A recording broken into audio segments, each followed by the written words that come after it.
કોડીનાર તાલુકાના ડોળાસા ગામે બાયપાસ નજીક વીજ જંકશન માત્ર 5 ફૂટની ઊંચાઈ પર, અકસ્માતનો સતત ભય. ડોળાસા તા 2.3, કોડીનાર તાલુકાના ડોળાસા બાયપાસ પર એક વિદ્યુત જંકશન આવેલું છે. જેની ઊંચાઈ માત્ર 5 ફૂટથી પણ ઓછી હોય અકસ્માત સર્જાવાનો સતત ભય રહેલો છે. કોડીનાર ઉના ફોરટ્રેક રોડ દરમિયાન ડોળાસા ગામે નવો બાયપાસ નિર્માણ પામ્યો છે. આ બાયપાસ પર એક ડીઓ પોઈન્ટ આવેલો છે. પણ આ બાયપાસની ઊંચાઈ 5 થી 6 ફૂટ છે.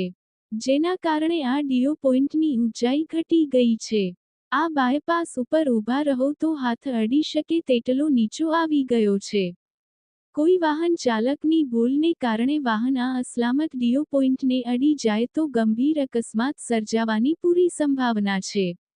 સંભવિત અકસ્માત નિવારવા આ ડીઓ પોઈન્ટ દૂર હટાવવા અથવા ઊંચો લેવા કાર્યવાહી હાથ ધરવા માંગ ઉઠી છે. રિપોર્ટ અનિલ કાનાબાર.